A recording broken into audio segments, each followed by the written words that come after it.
Hello दोस्तों, कैसे हैं आप सब। मैं आपकी डॉक्टर ज्योति पांडे। मेरे बहुत सारे सब्सक्राइबर ऐसे हैं जो OSMF से बहुत सालों से जूझ रहे हैं। उन्हें ये जो बीमारी है वो इतने दिनों से हो चुकी है कि उन्होंने बहुत सारे ट्रीटमेंट जो है उसे वो इस्तेमाल किए, उसके बाद भी वो सेटिस्फाइड नहीं हो पाते अपने ट्रीटमेंट को लेकर के। तो आज का मेरा वीडियो जो है वो इसी ट्रीटमेंट के ऊपर है कि किस तरीके से आपको अपने डेंटिस्ट से बातें करनी चाहिए कि आपके ऊपर कौन सा ट्रीटमेंट जो है वो काम करेगा और आपको कितने ज़्यादा पेशेंस रखने की ज़रूरत है अपने डॉक्टर के ऊपर। तो चलिए इस वीडियो को बिल्कुल भी स्किप मत कीजिएगा।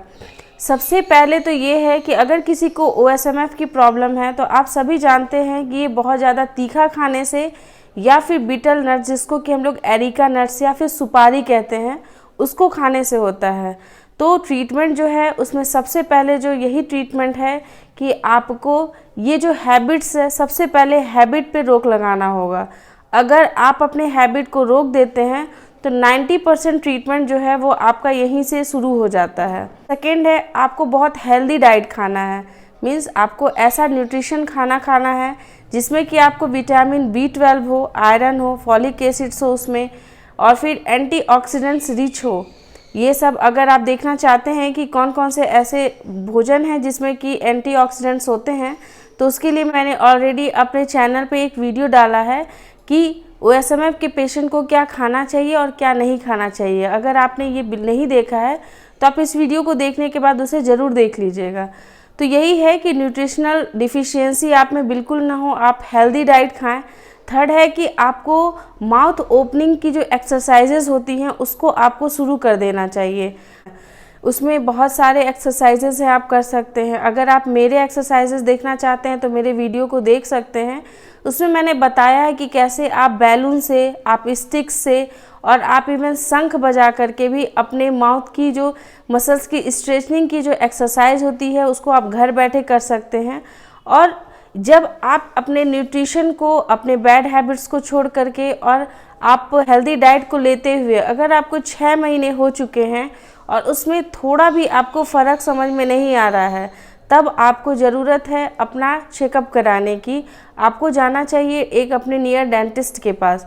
जब आप डेंटिस्ट के पास जाते हैं और आप ये बात बताते हैं कि आपको 6 महीने पहले आपने अपनी हैबिट्स को ब्रेक कर दे दिया है, अब आप अच्छा डाइट लेते हैं, आप अच्छा एक्सरसाइज करते हैं, तब आपके जो डॉक्टर होते हैं वो कुछ सप्लीमेंट सबसे पहले स्टार्ट कराते हैं आपका, और फिजियोथेरेपी करते हैं जिसमें कि वहाँ पे माउथ ओपनर होता है, उसी से आपको मुंह को ज़बरदस्ती सा खोलने की कोशिश की जाती है।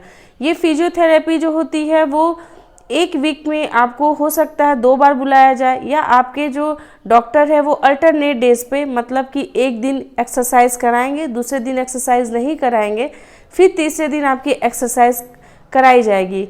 और इसके साथ साथ आपको कुछ पेन किलर्स, कुछ एंटी इन्फ्लामेटरी और कुछ एंटीऑक्सीडेंट्स जो मेडिसिन्स हैं वो आपको चलाए जाते हैं।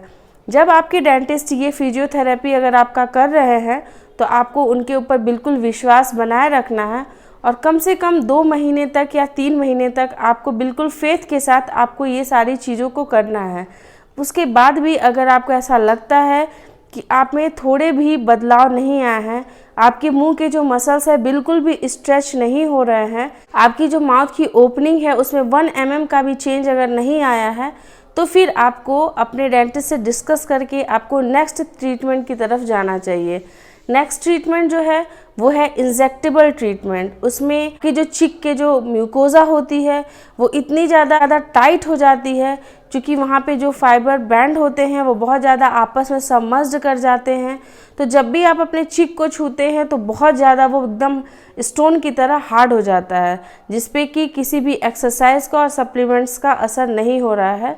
तो उस कंडीशन में जब आपके डेंटिस्ट जब आपकी फिजियोथेरेपी के बाद आपको इंट्रालीजनली इंजेक्शन देते हैं, इंट्रालीजनली इंजेक्शन जो होते हैं वो एक स्टेरॉइड्स का इंजेक्शन होता है, चिक के अंदर की तरफ से इंजेक्ट किया जाता है आपके ओरल म्यूकोजा में, जिससे कि वहाँ पे नए नए कोलेजन्स बने और जो फाइब्रोब्लास्ट की जो सेल्स होती हैं वो टूटना स्टार्ट हो जाए। हालांकि उनको टूटने में बहुत ज़्यादा टाइम लग जाता है, ये एक मैजिक की तरह काम बिल्कुल नहीं करता है। आपको पेशेंसली इसको 3 वीक्स तक आपको कराना पड़ता है। 3 to 4 वीक्स तक आपको इंजेक्शन जो है वो देने पड़ते हैं। इसके डोज जो होते हैं वो कम से कम 4 या 8 के डोजेज़ होती हैं। वो अकॉर्डिंग टू पेशेंट जो है वो डॉक्टर डिसाइड करते हैं कि आपको कितना देना होता है। उसके बाद इस इंजेक्शन को रोक करके आपकी फिजियोथेरेपी फिर भी करने की सलाह दी जाती है। अगर आप डेंटल क्लिनिक में फिजियोथेरेपी नहीं कर सकते हैं तो आप घर पे भी माउथ ओपनिंग की जो एक्सरसाइजेज हैं वो कर सकते हैं।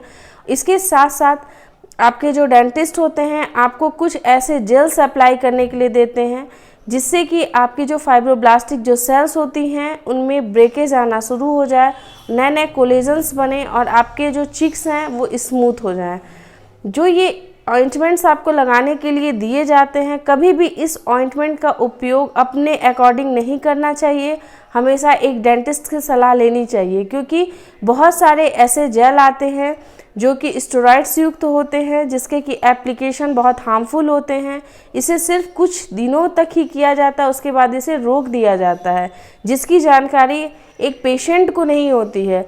तो कभी भी जब आपके डॉक्टर आपको प्रिस्क्राइब करते हैं तो बाहर के मेडिकल शॉप से लेकर के आप अननेसेसरी बहुत ज़्यादा जो एप्लीकेशन है इस स्टेरॉइड्स का उसको ना करें। ज़रूरत से ज़्यादा इस जेल का अप्लाई ना करें। आपके डेंटिस्ट अगर आपको कहते हैं कि आपको 3 वीक्स तक या 4 वीक्स तक इसका यूज़ करना है तो सिर्फ उतने ही दिनों का इसका यूज़ करें, वरना जो ये प्री कैंसरस जो लीजन है वो कैंसर में भी कन्वर्ट हो सकता है। नेक्स्ट होता है कि अगर आप थक चुके हैं इंट्रालेजनल इंजेक्शन भी दिला करके फिर भी आपकी माउथ ओपनिंग पे थोड़ा भी इफेक्ट नहीं पड़ा है, तो फिर आपको ज़रूरत होती है सर्जिकल ट्रीटमेंट की। जनरली आपके जो डेंटिस्ट होते हैं वो सर्जरी सिर्फ उसी कंडीशन में करते हैं जब माउथ की ओपनिंग जो हो वो बिल्कुल कम हो जाती है। मेरा मतलब बिल्कुल कम होने का मतलब ये है कि आपको खाना खाने में डिफ़िकल्टी होने लगी है, आपको अपने माउथ की क्लीनिंग में भी डिफ़िकल्टी आने लगी है। इसका मतलब है कि आपकी मुंह की जो ओपनिंग है वो बिल्कुल 1 फिंगर मतलब एकदम टाइटली आपका 1 फिंगर जो है वो मुंह के अंदर जाना शुरू हो गया है। तो उस कंडीशन में 3 ट्रीटमेंट जो हैं वो करने की सलाह दी जाती है। आपके पास ऑप्शन दिए जाते हैं कि आप कौन से जो ट्रीटमेंट है वो कराना चाहते हैं। उसमें है फाइब्रोट्रोमी, क्रायोसर्जरी और लेज़र ट्रीटमेंट। तो अगर आप ऐसे हैं कि आप बहुत ज़्यादा ब्लीडिंग वगैरह नहीं देख सकते हैं और चाहते हैं कि मेरी माउथ ओपनिंग भी हो जाए और मुझे बहुत ब्लीडिंग की कंडीशन से ना गुजरना पड़े या पेन के कंडीशन से ना गुजरना पड़े और एस्थेटिकली भी मैं सुंदर दिखूं, तो फिर उस कंडीशन में ज़रूरत है आपको लेज़र ट्रीटमेंट कराने की। लेज़र ट्रीटमेंट एक बहुत एडवांस ट्रीटमेंट है जो आजकल लगभग डेंटिस्ट जो हैं वो इसका ट्रीटमेंट करते हैं। उसमें जो आपके जो टाइट जो सेल्स होती हैं, जो फाइब्रोब्लास्टिक की जो सेल्स होती है आपस में बहुत ज़्यादा समर्ज्ड कर चुकी हैं, तो लेज़र ट्रीटमेंट में एक पिन होता है, मतलब एक पेन की तरह होता है। उसी नीब में आपको लोकल एनेस्थीसिया में ही उस नीब के द्वारा आपके जो फाइब्रोब्लास्टिक की जो सेल्स होती हैं जो क्रॉस लिंक्ड हैं उसको वो तोड़ने का काम करती हैं। ये ट्रीटमेंट जो है वो मेनली 30 मिनट्स 45 मिनट्स ऐसे जो है वो आपके अपॉइंटमेंट्स जो हैं वो 4 से 5 अपॉइंटमेंट्स में आपके फाइब्रोब्लास्टिक सेल्स को कट किया जाता है, जिससे कि आपकी माउथ की जो ओपनिंग जो है वो इमीडिएटली 2 to 3 mm जो है वो हो जाती है। इसके कोई साइड इफ़ेक्ट्स नहीं हैं, इसीलिए आप लेज़र ट्रीटमेंट बिल्कुल ले सकते हैं। ये पेनलेस होता है। आप जब अपने डेंटल क्लिनिक में ट्रीटमेंट करा के जब आप अपने घर जाते हैं तो कुछ ही ऐसे परहेज होते हैं जो आपको करने होते हैं, वरना आप अपनी नॉर्मल सी रेगुलर लाइफ स्टाइल जो है वो आप अपना कर सकते हैं, इसमें कोई प्रॉब्लम नहीं आती है। जनरली लेज़र ट्रीटमेंट जो है वो सक्सेसफुल रहता ही है। उसमें माउथ ओपनिंग जब एक बार हो जाती है तो चूँकि स्कार के फॉर्मेशन जो हैं वो बहुत कम बनते हैं इसमें, इस वजह से जब हीलिंग होती है तो उस टाइम पे माउथ डिस्ट्रिक्ट नहीं होता है।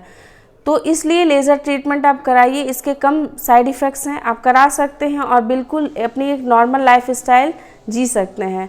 क्रायो सर्जरी और फाइब्रोट्रोमी की जो सर्जरी होती है उसमें 3 से 4 डॉक्टर्स चाहिए होते हैं जो आपको जनरल एनेस्थीसिया में रखते हैं। फिर बाकायदे आपके फ्लैप को काट करके, बॉडी के किसी और पार्ट से फ्लैप को काट करके आपके जो फाइब्रस जो बैंड होती हैं उसको काट करके हटा दिया जाता है, फिर वहाँ पे फ्लैप को लगा दिया जाता है, सूचर कर दिया जाता है और उसकी हीलिंग जो होती है उसमें काफ़ी टाइम लगते हैं। 3 महीने तक हीलिंग में टाइम लग सकता है। ये अनएस्थेटिकली होता है। बहुत ज़्यादा जब दिक्कत होती है पेशेंट को या फिर उसके OSMF जो हैं वो पूरे थ्रोट रीजन में भी अगर फैल रहे हैं, बहुत ज़्यादा डिफ़िकल्टी हो रही है, तो फिर फाइब्रोटोमी या फिर क्रायो सर्जरी जो है वो करने की सलाह दी जाती है।